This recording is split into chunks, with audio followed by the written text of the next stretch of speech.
ഇന്നത്തെ റെസിപ്പി ചെമ്മീനും നട്ട്സും കൊണ്ട് ഉണ്ടാക്കുന്ന ഒരു കറിയാണ്. ഇത് ഇങ്ങനൊരു കറി ഞാൻ കണ്ടിട്ടില്ല ഇതുവരെ. പക്ഷേ ഭയങ്കര ടേസ്റ്റ് എന്ന് പറഞ്ഞു കഴിഞ്ഞാൽ ഒരു രക്ഷയില്ല. അപ്പോൾ ഇതെങ്ങനെയാണ് ഉണ്ടാക്കുന്നതെന്ന് നോക്കിയാലോ.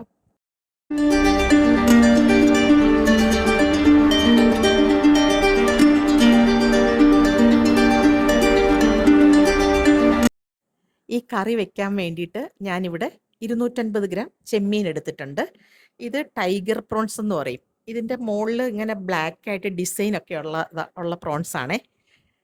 നല്ല ഫ്രഷ് ആയിട്ടുള്ള പ്രോൺസ് തന്നെയാണ്. ഇതിൻ്റെ കൂടെ നമുക്ക് ഒരു 10-15 ഗ്രാം നട്ട്സ് വേണം.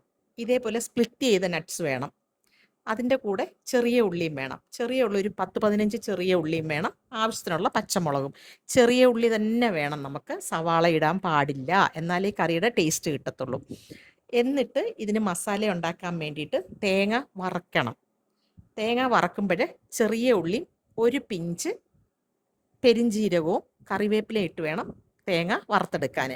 തേങ്ങ ഒന്ന് വറുത്ത് വരുമ്പോൾ ആവശ്യത്തിനുള്ള മുളക് പൊടിയും ഒരു 1/4 ടീസ്പൂൺ മല്ലിപ്പൊടിയും 1/2 ടീസ്പൂൺ മഞ്ഞൾപ്പൊടിയും കൂടി ഇട്ട് കൊടുക്കണം. എന്നിട്ട് അതും കൂടെ നന്നായിട്ട് ചൂടാക്കി എടുക്കണം തേങ്ങയുടെ കൂടെ. ഗ്യാസിൻ്റെ ഫ്ലെയിം ആണെങ്കിൽ കുറച്ച് വെച്ചിട്ട് വേണം ഈ പൊടികളെല്ലാം ഇട്ട് നമുക്ക് വറുത്തെടുക്കാൻ. എന്നിട്ടത് തണുത്ത് കഴിഞ്ഞിട്ട് നമുക്കത് ഗ്രൈൻഡ് എടുക്കാം. അതിന് ശേഷം ആവശ്യത്തിനുള്ള വെളിച്ചെണ്ണയിൽ കടുകും ഉലുവായും ഒരു പിഞ്ച് പെരിഞ്ജീരകവും കൂടി ഇടണം, കറിവേപ്പിലയും. എന്നിട്ട് അതെല്ലാം കൂടെ നന്നായിട്ട് മൂത്ത് വരുമ്പം ചെറിയ ഉള്ളി, നട്ട്സും പച്ചമുളകും കൂടി ഇട്ട് നന്നായിട്ട് വഴറ്റിയെടുക്കണം.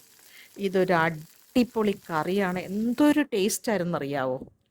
പെട്ടെന്ന് വഴണ്ട് കിട്ടാൻ വേണ്ടിയിട്ട് ഞാൻ കുറച്ച് കല്ലുപ്പും കൂടെ ഈ സമയം ചേർക്കുന്നുണ്ട്. അപ്പം നമുക്ക് ആ ചെറിയ ഉള്ളി പെട്ടെന്ന് വഴണ്ട് കിട്ടും. അത് വഴണ്ട് വരുമ്പോഴത്തേന് നമ്മൾ അരച്ച് വെച്ചേക്കുന്ന തേങ്ങ വറുത്തതൊക്കെ ഇല്ലേ, അതും കൂടെ ഒഴിച്ചു കൊടുക്കണം.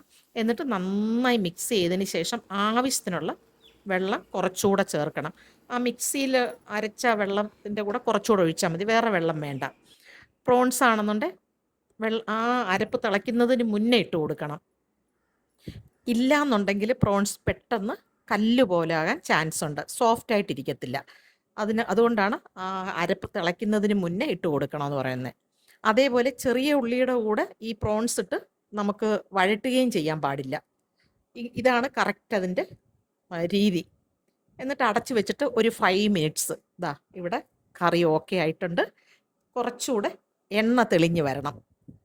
അടിപൊളി ടേസ്റ്റ് എന്ന് പറഞ്ഞു കഴിഞ്ഞാൽ ഒരു രക്ഷയില്ല, അത്രയ്ക്ക് ടേസ്റ്റായിരുന്നു, ഭയങ്കര ടേസ്റ്റായിരുന്നു.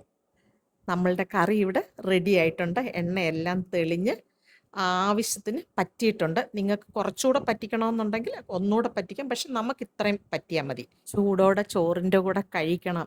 എന്തൊരു ടേസ്റ്റാണെന്നറിയോ. ഇത് ഇന്ന് നമ്മൾ വെച്ച് കഴിഞ്ഞിട്ട് നാളെ എടുക്കുമ്പോൾ ഒന്നുകൂടെ ടേസ്റ്റ് ആയിരിക്കും.